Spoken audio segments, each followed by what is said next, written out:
freshwater ecosystem class. I'm Suzanne D, and this is Stephanie Schmidt, TA for the class, and we're going to be showing you how to pump water for water samples and also to filter water for zooplankton samples. So if you remember from the show and tell, we have a sump pump which is currently in the water, just collecting surface water, and since we're at Belmont Bay and it's very shallow in here, and we use a car battery, 12-volt car battery to start the pump, and then the water will come out through this tube. So we're going to start the pump. Stephanie's going to grab that.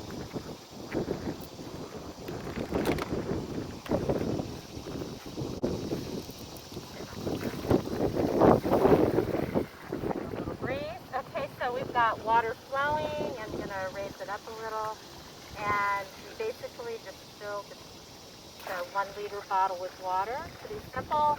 At Burke Lake, we do that every 2 meters, starting with the surface down to 10 meters. And when we go to the freshwater tidal area, we usually work with about 2 meters in the shallow Belmont Bay. So we do a sample a third for every third, and that's a depth integrated sample, and we do a surface sample, and then when we go out to the river, we do the same thing, but we're usually just working with about 10 to 12 meters. So we take a water sample every third of that total distance, so every 4 meters.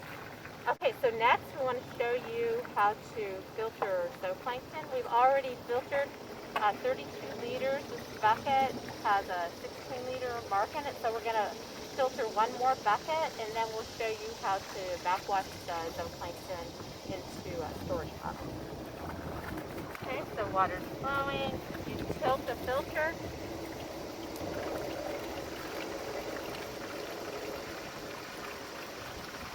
Okay, so because we've already collected 32 liters, we're getting a little bit of clogging. And to help it flow, you just tap the bottom.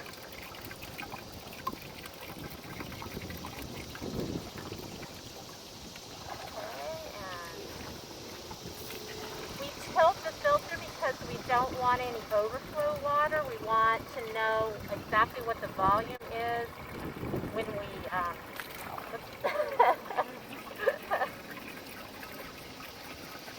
volume calculations, we measure several volumes, as you'll see in the lab for this, all in order to get a zooplankton density measurement.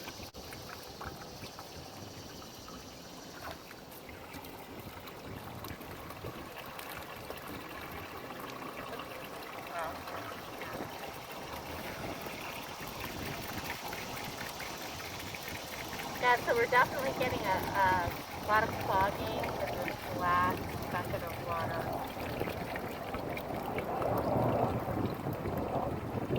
And it looks like we're probably getting some sediment and definitely some phytoplankton.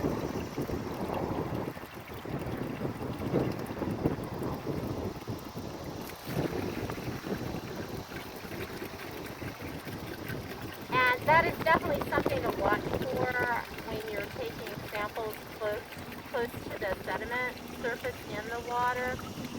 Your pump may suck up sediment, and that gets into the sample.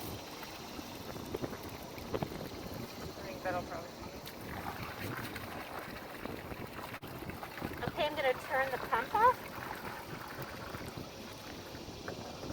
And we've got another 16 liters, and so that would be 48 total liters that we filtered at the site. So what we do is we dump the buckets in between, so I'm going to go over it.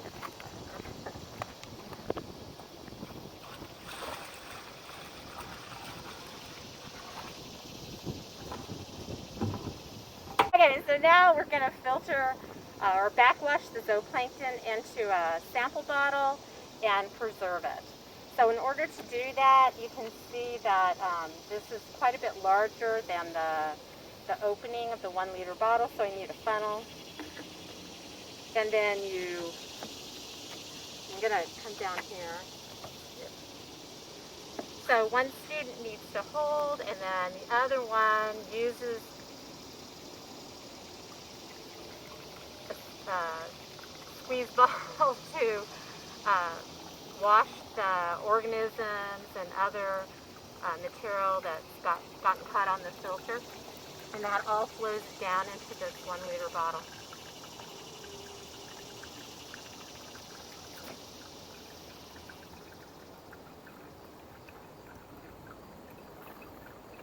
Okay, so when you think you're done, just turn it over, see if you see anything that's gotten caught on the edges. If it looks pretty clean. Looks clean. Sorry, you can. All good? Okay, all good. So once it looks clean,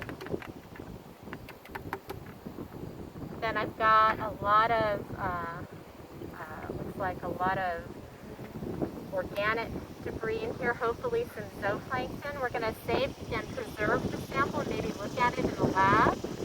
And what we'll need is to preserve it with ethanol, and we put a dye in there called rose Bengal, which will turn the organisms pink just like the water. So usually want to put at least half as much. These organisms, even though you usually put these samples in the fridge, slow down decomposition, they'll decompose pretty quickly in ethanol, and so we need to really supernaturally do this. This is a 90% solution of ethanol, just a little bit of rose.